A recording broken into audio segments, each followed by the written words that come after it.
Operation Retribution, also known as Operation Punishment, was the codename used for the April 1941 German bombing of Belgrade, the capital of the Kingdom of Yugoslavia, in the first days of the German-led Axis invasion of Yugoslavia. The operation commenced on 6 April and concluded on 7 or 8 April, resulting in the paralysis of Yugoslav civilian and military command and control, widespread destruction largely in the center of the city, and significant civilian casualties. The bombing of Belgrade was preceded by the commencement of the ground invasion a few hours earlier, and also coincided with their attacks on a large number of Royal Yugoslav Air Force airfields and other strategic targets across Yugoslavia. The invasion resulted in the surrender of Yugoslav forces on 17 April. Background: after the 1938 Anschluss of Germany with Austria, Yugoslavia shared a border with the Third Reich and came under increasing pressure as her neighbors fell into line with the Axis powers.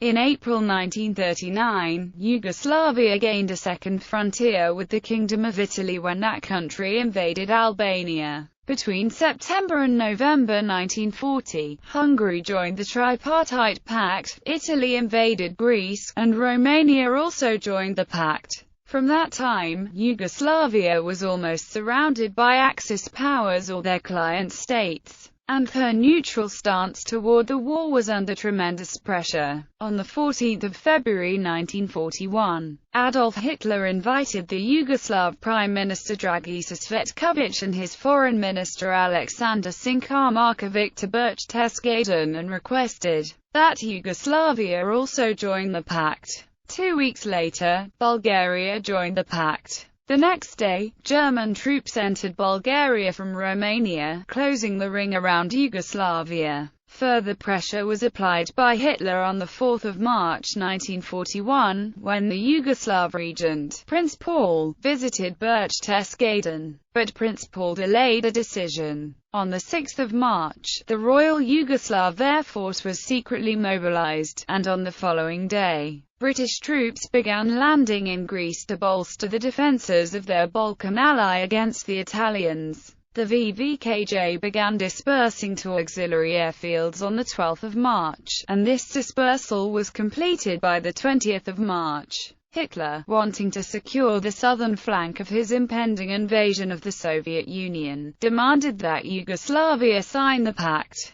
and the Yugoslav government eventually complied on 25 March 1941. 2 days later, a military coup d'etat was carried out by a group of VVKJ and Yugoslav Royal Guard officers, led by VVKJ commander Brigadier General Borivoje Mirković. Prince Paul was deposed and replaced by the 17-year-old King Peter II, who was declared to be of age. On the same day as the Yugoslav coup d'etat, Hitler issued Directive 25, which stated that the coup had changed the political situation in the Balkans. He ordered that, even if Yugoslavia at first should give declarations of loyalty, she must be considered as a foe and therefore must be destroyed as quickly as possible. After the coup, German reconnaissance aircraft frequently violated Yugoslav airspace, and VVKJ fighter aircraft were on constant alert.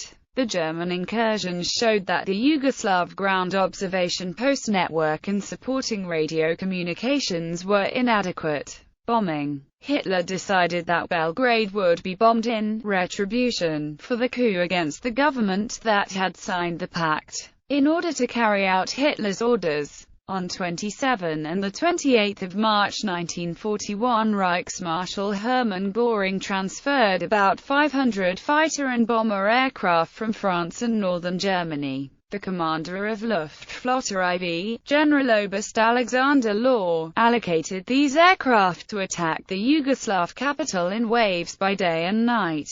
Law issued his orders for the bombing on 31 March, but the decision to bomb Belgrade was not confirmed by Hitler until 5 April. Although Hitler ordered the general destruction of Belgrade, Law replaced these general directions with specific military objectives at the last minute. On 3 April, Major Vladimir Kren of the VVKJ defected to the Germans, flying a Patez 25 aircraft to Graz in the Third Reich, and handing over the locations of many of the dispersal airfields as well as codes used by the VVKJ, which had to be quickly changed. On the afternoon of 5 May, a British colonel visited Mirkovic at the VVKJ base at Zemun and confirmed that the attack on Belgrade would commence at 6:30 the following morning. The 6th of April, the German ground forces crossed the border at 5:15 on the 6th of April, and the Reich Minister of Propaganda Reichsleiter Joseph Goebbels announced the declaration of war at 600. Yugoslav anti-aircraft defenses caused a false alarm when they reported the approach of an air raid from the direction of Romania at 300. But listening posts on the Romanian border had actually heard the aircraft engines of the Romanian-based flyer Jafura Arad warming up well before they took off. The VVKJ's 51st Fighter Group at Zemun had been alerted before dawn, and when reports began to be received about Luftwaffe attacks on VVKJ airfields, the first patrol was sent into the air. At first, no aircraft could be seen approaching Belgrade. The first wave closed on Belgrade at 6:45, and consisted of 74 Junkers Ju-87 Stuka dive bombers and 160 Heinkel He-111 medium bombers and Dornier Du-17 light bombers between 8,000–10,000 feet. They were escorted by Messerschmitt Bf-110 heavy fighters at 11,000–12,000 feet and 100 Messerschmitt Bf-109E fighters at 15,000 feet. The whole of the Yugoslav 6th Fighter Brigade, consisting of the 51st Fighter Group at Zemun and the 32nd Fighter Group at Prnjevor, totaling 29 Messerschmitt Bf-109s and 5 Rogozarski IK-3s, were scrambled to intercept the Germans. The Yugoslavs were quickly engaged by escorting Messerschmitt Bf-109s from Jugja Schwader 77. Just as the first wave was departing, Hawker Hurricane Mk1s of the 52nd Group of the 2nd Fighter Brigade based at KNIC arrived over Belgrade and engaged some dive bombers, claiming one Stuka shot down. During the first attack, the Yugoslavs claimed 15 German aircraft shot down, lost 5 of their own, with more than 6 badly damaged. The pilots of JG-77 claimed 10 Yugoslav machines shot down and another 6 destroyed on the ground. On his return to base, the commander of the 51st Fighter Group was relieved of his command for failure to take action. The second wave arrived over Belgrade about 1000, consisting of 57 Junkers Ju-87 dive bombers and 30 Messerschmitt Bf-109E fighters. They were met by 15 of the remaining fighters from the 6th Fighter Brigade. This time the Yugoslavs claimed 2 dive bombers forced down, and 1 Bf-109E shot down. A patrol of Bf-109s from the Yugoslav 31st Fighter Group based at Kragujevac, acting without orders of their group commander, followed the Germans as they returned to their bases and claimed 2 dive bombers shot down for the loss of both Yugoslav aircraft. 2 further attacks were made on Belgrade by the Germans on the first day of the invasion. The third wave struck at 1400, consisting of 94 twin-engined bombers flying from airfields near Vienna, escorted by 60 fighters. This attack was confronted by 18 fighters of the 6th Fighter Regiment, who claimed 4 German aircraft shot down. The fourth attack of the day approached Belgrade at 1600, comprising 97 dive bombers and 60 fighters. The German groups attacking Belgrade claimed a total of 19 Yugoslav Bf-109E fighters and 4 unidentified aircraft destroyed on the 6th of April. Actual Yugoslav aircraft losses on the first day were 10 shot down and 15 damaged. The Yugoslavs claimed they had shot down 22 German aircraft and forced 2 more to land. The Germans lost significantly less aircraft than claimed by the Yugoslavs, a total of 12 aircraft, 2 Du-17Z light bombers, 5 Bf-110 heavy fighters, 4 Ju-87 dive bombers, and 1 Bf-109E fighter. One Luftwaffe pilot who claimed his first victory over Belgrade on 6 April was Lieutenant Gerhard Kowal of JG-54, who went on to be credited with 37 victories and was awarded the Knight's Cross of the Iron Cross in 1944. The 7th of April in total, bombers and dive bombers dropped 215 to 360 long tons of bombs and incendiaries on the capital. The weak Royal Yugoslav Air Force and inadequate anti-aircraft defences of Belgrade briefly attempted to meet the overwhelming Luftwaffe assault, but were eliminated as threats during the first wave of the attack. Sources vary regarding the success achieved by the defenders. A U.S. Army study first published in 1953 states that the Luftwaffe lost 2 fighter aircraft, and shot down 20 Yugoslav aircraft and destroyed 44 on the ground, whereas other sources state that the Yugoslavs shot down 40 German aircraft over the 2-day battle. Dive bombers in subsequent waves were able to operate at rooftop altitude.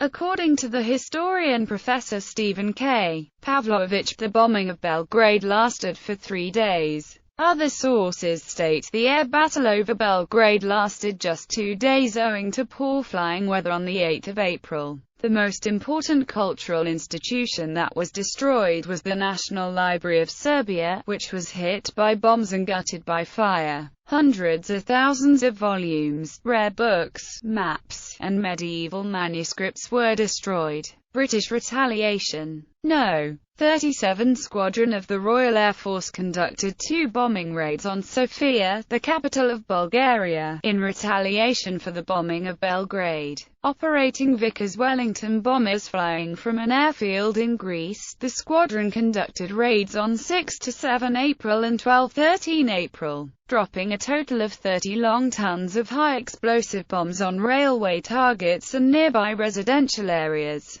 These raids were carried out despite the fact that Britain was not at war with Bulgaria until 12 December 1941. Aftermath. The bombing of Belgrade paralyzed communications between the Yugoslav military and its headquarters, and contributed decisively to the rapid collapse of Yugoslav resistance. Civilian casualties were significant, but sources vary widely from 1,500 to 17,000 killed. According to the journalist William Stevenson, around 24,000 corpses were recovered from the ruins, and many were never found. The official casualty figure soon after the bombing was 2,271 killed, but other sources use 5,000 or 10,000, with later Yugoslav estimates ranging even higher. In contrast, Professor Jozo Tomasevic states that the higher estimates were downgraded following careful post-war investigations, and indicates that a figure between 3,000 and 4,000 is more realistic. Following the Yugoslav capitulation, Luftwaffe engineers conducted a bomb damage assessment in Belgrade.